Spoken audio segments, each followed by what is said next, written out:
Hello friends, কেমন আছো সবাই? আমার বন্ধন ব্লগের আবার একটি নতুন ব্লগে তোমাদের স্বাগত জানাই।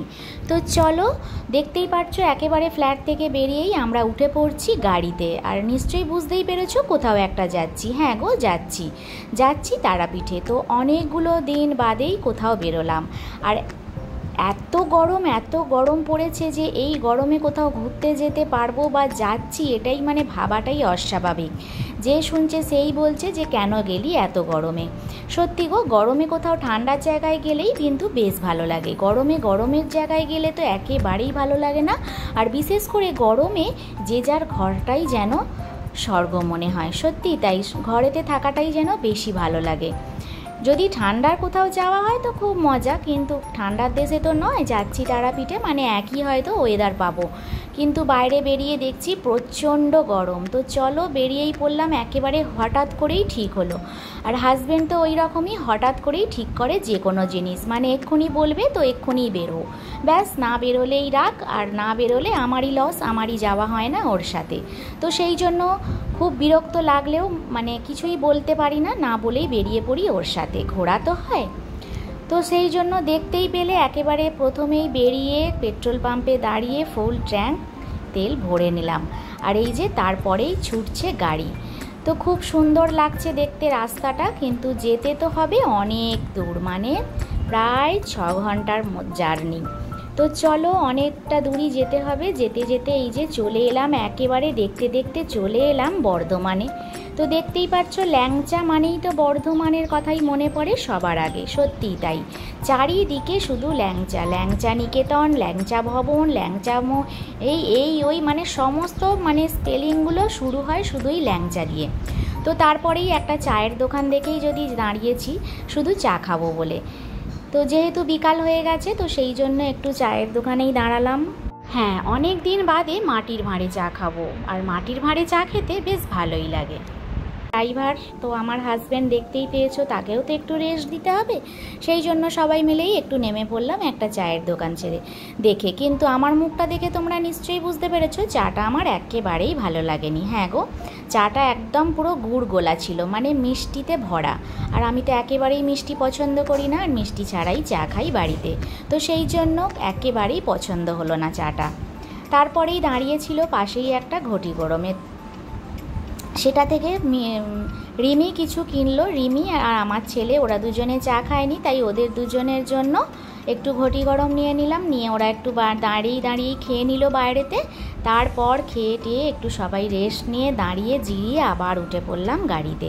তো চলো, অনেক রাস্তাই তো তোমরা দেখলে, এবার একটু তোমাদের সবুজ প্রাকৃতিক দৃশ্য দেখাই। তো দেখতেই পাচ্ছ, প্রাকৃতিক দৃশ্য দেখতে কার না ভালো লাগে বলো? খুবই সুন্দর লাগে, আমার তো ভীষণই ভালো লাগে। সবুজ জিনিস তো এখন মানে আমাদের এই জায়গা থেকে তো উঠেই যাচ্ছে প্রায়। গাছ লাগাও, প্রাণ বাঁচাও, সত্যি কথাটা কিন্তু একেবারেই সত্যি। গাছের হাওয়া, গাছের ছাওয়া যেন বড্ডই ভালো লাগে। তো চলো, আবার যেতে যেতে আবার এক জায়গায় হোল্ড করলাম। তো গাড়িটা থেকে নেমে সবাই একটু পাইচারি করলাম, দাঁড়িয়ে রইলাম। আর এই যে টুকটাক একটু চিপস, বিস্কিট, মুগ ডাল ভাজা টুকটাক করে নিয়ে একটু সবাই খাওয়া দাওয়া করে আবার উঠে পড়লাম গাড়িতে। তো একেবারে পৌঁছে গেলাম তারাপীঠে। তো তারাপীঠে নেমেই হোটেলে বুক করে হোটেলে লাগেজগুলো রেখে আর একটা সেকেন্ডও হোটেলে বসলাম না, বেরিয়ে পড়লাম বাইরে। তো হ্যাঁ, হাজব্যান্ড বলল যে চলো আজ রাত্রিরেই শ্মশানটা ঘুরে নিই, কারণ কালকে তো আর রাত্রিটা এখানে থাকবো না, কালকে শান্তিনিকেতন চলে যাব। তো সেই জন্যই খালি পুজো দেওয়ার জন্য এই রাতটা থাকতেই হবে, কারণ আজ আর রাত্রে আমরা পুজো দেব না। পুজোটা কাল সকালেই বেশ স্নান করে শুদ্ধ বস্ত্র পরে দিলেই বেশ মনটা কিন্তু ভালো লাগে। সত্যি স্নান করে পুজো দেওয়াটাই যেন বেশি পছন্দ। বাড়িতেও যেমন সবসময় স্নান করেই পুজো করি, কোথাও গেলেও মনে হয় বেশ স্নান করে ভালোভাবেই পুজোটা দিতে ভালো লাগে। তো সেই জন্যই রাত্রে আর পুজো দেবো না, দেবো কাল সকালে। তো সেই জন্যই একটু মার্কেটটাও ঘোরা হবে, আর শ্মশানটাও রাত্রিবেলায় বেশ দেখতে ভালো লাগে। তো সেই জন্য শ্মশানের জন্য বেরোলাম দেখতে।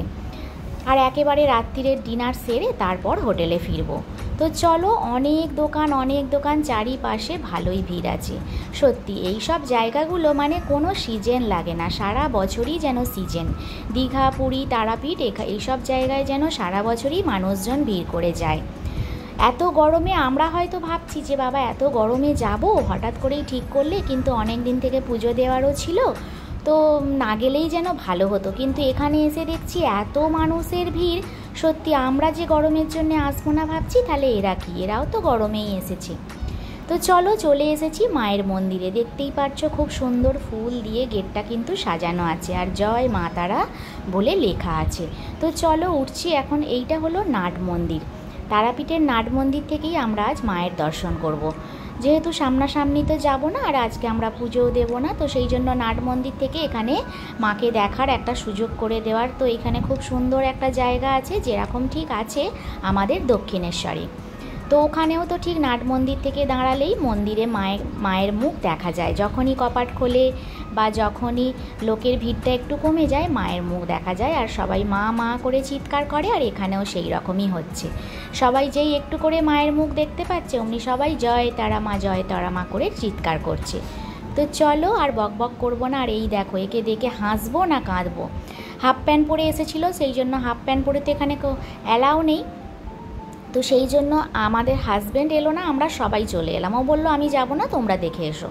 ও বাবা, তার কিছুক্ষণ বাদেই দেখি একটা কোথা থেকে লাল পাড় শাড়ি পরে জড়িয়ে তাকে চলে এসেছে। আর আমাদের হাসি কোথায় থাকে, মানে সবাই মিলে তো আমরা একেবারে হেসে হেসে লুটোপটি। দেখো খালি অবস্থাটা, উফ, তুমি বলো এরকম দেখলে তোমরা তো হাসি তো লাগবেই বলো। হঠাৎ করেই দেখছি একটা কার লাল পাড় শাড়ি পরে সিঁদুর মাখামাখি সেই শাড়িটা পরে আমাদের পিছনে এসে দাঁড়িয়ে আছে। হাজব্যান্ড আমার বড্ডই ভালো, ওর কোনো কিছুতেই কোনো অভক্তি নেই। যা হোক খেয়েও নিতে পারে, যেখানে হোক শুয়েও পড়তে পারে, যা হোক পড়েও ফেলতে পারে, এইগুলো খুবই ভালো। এগুলো আবার আমি একেবারেই পারি না। ও কোনো কিছুতেই ওর কোনো অসুবিধা নেই, মানে গরমেও গরম, ঠান্ডাতেও ঠান্ডা, যেখানে যে পরিবেশ সেই পরিবেশে মানিয়ে নেওয়াটা হলো ওর পক্ষে খুব সুবিধা।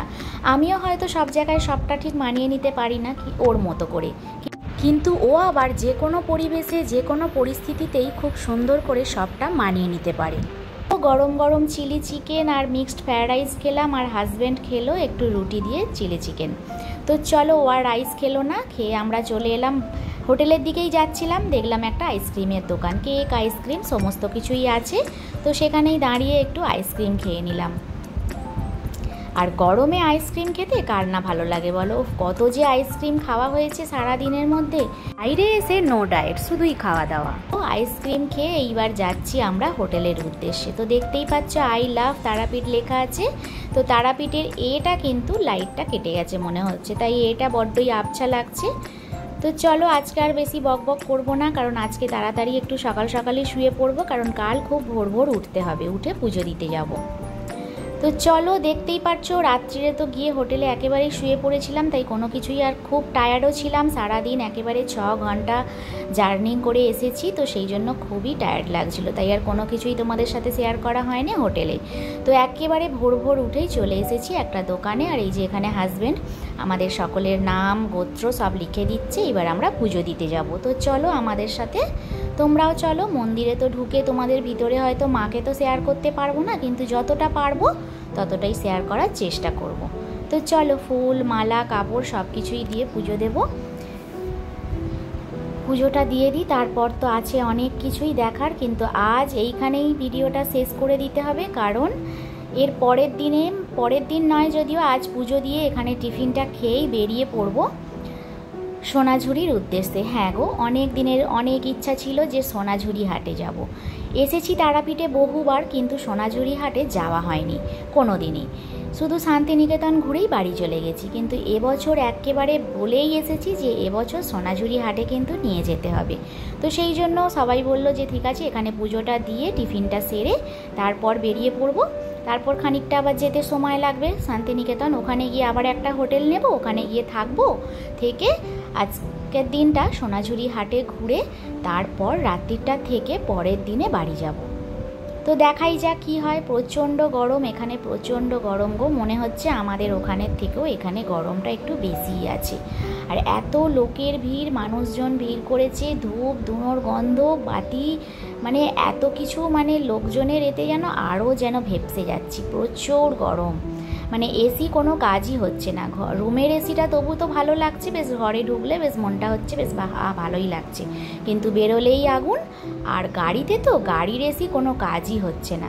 রাত্রিবেলা তবু ভালো লাগছে, গাড়ির এসির হাওয়াটা গায়ে লাগছে, কিন্তু দিনের বেলা কোনো এসির হাওয়া গায়েই লাগছে না।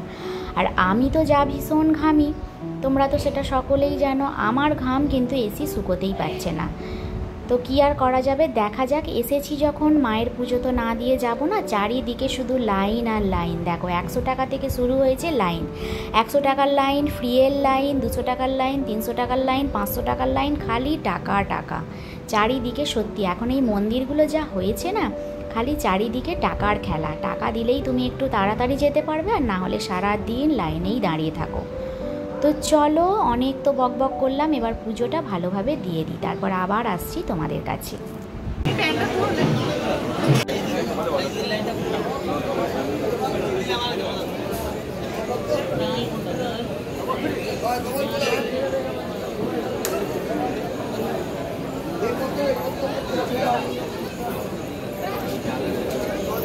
তো চলো, দেখতেই তো পারছো আমরা একেবারে ডালা হাতে নিয়ে সবাই মিলে লাইন দিয়ে দাঁড়িয়ে আছি। যদিও আমরা অনেক টাকারই লাইনটা দিয়েছি, খুব তাড়াতাড়ি খোলার কথা, কিন্তু কি একটা ভিতরে বললো পান্ডার পালা চলছে, তো সেই জন্য একটু লেট হচ্ছে।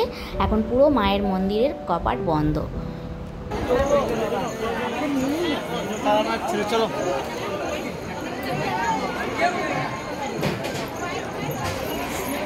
যা প্রণামী করে মাতার লড়কা বাম দে, যা বাম দে।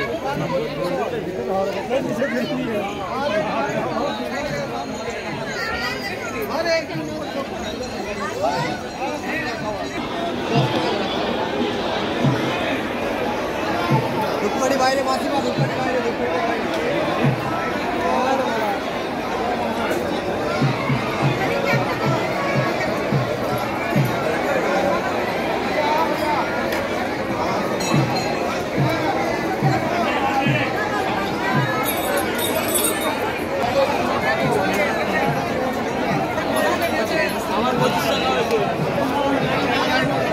এটা ধূপ কিনিস, তোমার মোমবাতি আমি যাচ্ছি।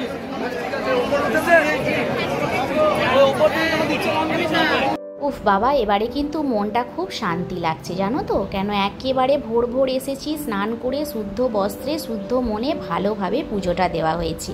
আর আমরা যে পান্ডাটা ধরেছিলাম, পান্ডাটা কিন্তু খুব ভালোভাবেই আমাদের মায়ের দর্শন করিয়েছে। একেবারে মন্দিরের ভিতর ঢুকিয়ে কাছে নিয়ে গিয়ে মায়ের গায়ে হাত দিয়ে প্রণাম করিয়ে ভালোভাবে পুজোটা দিতে পেরেছি। তো চলো, এখানেও এসে দেখি পুরীর মতো কাকাতুয়া প্যাঁড়ার দোকান, তো সেখানেই আমরা এখন ঢুকেছি। আর খুব সুন্দর প্যাঁড়াগুলো কিন্তু খেতে, একটু সবাইকেই ভেঙে ভেঙে টেস্ট করে দেখতে দিল, আমরা খেয়েও দেখলাম বেশ ভালো। কারণ পুজোর প্যাঁড়াগুলো তো বড্ড কিরকিরে মিষ্টি হয়, এগুলো একেবারে মিষ্টি কম দেখেই আমরা প্যাঁড়া নিচ্ছি। তো বাড়ির জন্য একটু সবাইকে দেওয়ার জন্য বা নিজেদের খাওয়ার জন্য তো আলাদা একটু নিতেই হয়। তো চলো, দোকানের কাকাতুয়াটার সাথে তোমাদের একটু আলাপ করিয়ে দিই। ডাক না রে, ডাক।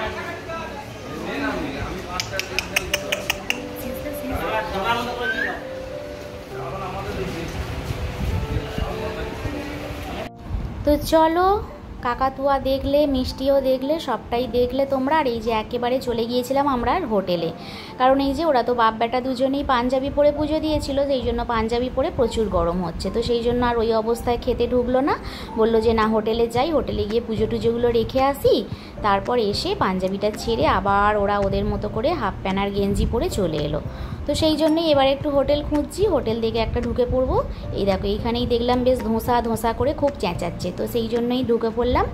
কারণ আজ সকালে একটু ধোসা খাওয়ারই ইচ্ছা হচ্ছে, কারণ বাড়িতে তো আর সবসময় ধোসা খেয়ে ওঠা হয় না, তাই কোথাও গেলে একটু ভালোই লাগে খেতে। আর এই যে রিমি নিল খালি লুচি, আর আমরা বাকিরা সবাই নিলাম ধোসা। তো তোমরা তো জানোই, আমরা আর আমার আর একটা বান্ধবীদের মানে দাদার বন্ধুর ফ্যামিলি এসছে, আর আমরা এসছি তিনজনে, ওরাও তিনজন আমরাও তিনজন, ছজনে মিলেই এসেছি। তো এই যে আমরা সবাই নিয়ে নিলাম ধোসা, আর ওরাও, আমরা সকলেই ধোসা নিয়েছি, শুধু রিমি নিয়েছে লুচি। তো চলো ধোসাটা খেয়ে নিই, খেয়ে আবার তো একটু পরেই বেরোতে হবে, খেয়ে দিয়ে আবার হোটেলে যাব। হোটেল থেকে গিয়ে একেবারে ড্রেস আর ছাড়বো না, এই ড্রেসেই যাব। ওখানে গিয়ে আবার চেঞ্জ করব, ওখানে গিয়ে শান্তিনিকেতনে আবার একটা হোটেল নিতে হবে। তো সেই জন্যেই খাওয়া দাওয়াটা সেরেই বেরিয়ে পড়বো, ওখানে গিয়ে দুপুরের লাঞ্চটা করব। তো ধোসাটা কিন্তু খুব সুন্দর ছিল, তার সাথে যা যা দিয়েছিল খুব সুন্দর খেতে। তো চলো, তারাপীঠে তো অনেক ঠাকুরের জায়গা মানেই পিতল কাঁসারের দোকান ভর্তি। তো একেবারে চারিপাশে পিতল কাঁসারের দোকানে ভরে গেছে, এপাশে ওপাশে ভর্তি। তো সেই জন্য গতকাল রাত্রে যদিও এসেছিলাম, কিন্তু কিছু সেরকম কেনা হয়নি। তো তাই আজ যাওয়ার সময় ভাবছি যে কিছুই নেবো না, তাই ঠাকুরের জন্য একটু কয়েকটা পিতলের জিনিস কিনে নিলাম। এই যে সবই নিলাম বলতে পারো শিব ঠাকুরের জন্য। এই যে শিব ঠাকুরের জন্য একটা নিয়েছি ত্রিশূল, একটা সাপ, আরও কিছু টুকিটাকি নিয়েছি। আর আমার সাথে যে বান্ধবী আছে দেখতেই পাচ্ছ, সেও কিছু তার প্রয়োজনীয় জিনিস নিয়েছে। তো চলো আজকের মতো এখানেই ভিডিওটা শেষ করছি, কারণ শান্তিনিকেতন আর সোনাঝুরির ভিডিওটা পরের পরের ব্লগে পাবে। তো এটাতে একসাথে দিতে গেলে অনেক বড় হয়ে যাবে। তো সেই জন্য আজকের মতো ভিডিওটা এখানেই শেষ করছি। যদি ভালো লাগে অবশ্যই একটা লাইক দিয়ে আমার সাথে থেকো। আর তোমরা সবাই খুব ভালো থেকো, সুস্থ থেকো, সাবধানে থেকো। আজকের মতো এখানেই টাটা।